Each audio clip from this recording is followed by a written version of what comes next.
धनतेरस यानी दिवाली का दूसरा दिन।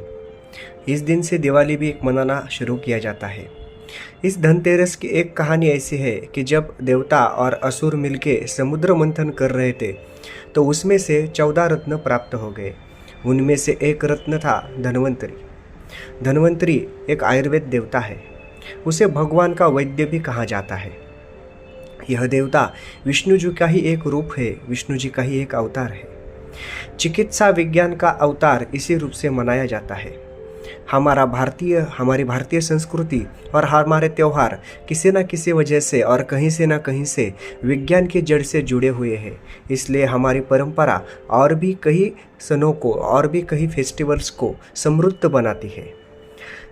इस दिन की और एक कहानी कही जाती है जिसमें एक राजा का पुत्र था और उस राजा के पुत्र को 16वें साल में उसका निधन होने वाला था। तो उसकी मौत उसके निश्चित समय पर होने वाली थी। इसलिए अपने बेटे की कुछ ज़िंदगी की खुशियाँ मिल सके, इसलिए राजा ने और रानी ने अपने बेटे का विवाह करने का सुनिश्चित किया। उसके विवाह के चौथा दिन ही उसका मृत्यु का दिन था। तो सभी बहुत ही गहरी टेंशन में थे। इसी पर उसकी जो पत्नी थी वो बहुत ही होशियार और समझदार थी। उसने मन में ठान ली कि किसी न किसी तरह से मैं अपने पति की जान बचा लूँगी। तो उसने जिस राजमहल में राजपुत्र को रखा गया था तो उस रात उसने उसे सोने नहीं दिया। उसको अनेक प्रकार की कहानियाँ सुनाती रही, उसका मन और बातों में उलझाती रही और उसको रात भर जगा दिया।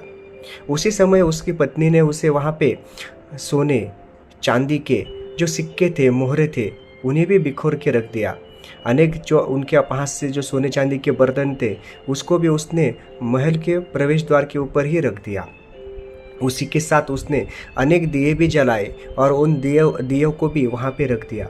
तो उस ऐसे पूरे वातावरण से वहाँ एक बहुत बड़ा प्रकाश जगमगा गया था।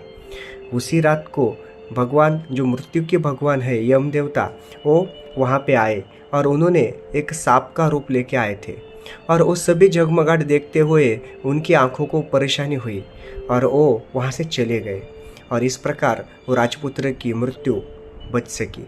इसलिए जो अपकालीन मृत्यु आती है उससे बचने के लिए भी यहाँ पे यमदीप दान किया जाता है, यानी घर के बाहर दिया लगाया जाता है और उसकी बाती का एक जो नोक रहता है वो दक्षिण दिशा की ओर किया जाता है। इस प्रकार अनेक जगह पे माता लक्ष्मी की भी पूजा की जाती है, कुबेर जी की भी पूजा की जाती है जो कि धन के देवता मानी जाती है। हमारा असली धन तो हमारा शरीर ही है और हमारा शरीर अगर अच्छा रहेगा तो बाकी जो कमाया वाला धन है उसका हम उपयोग कर सकते हैं। इसलिए आरोग्य की समृद्धि की कामना इस दिन की जाती है। घर के परिवार की लंबी उम्र और सुरक्षा सुनिश्चित करने के हेतु यमदीप दान भी किया जाता है। इस प्रकार दिवाली में धनतेरस का अनन्य साधारण ऐसा महत्व है। जय श्री राम।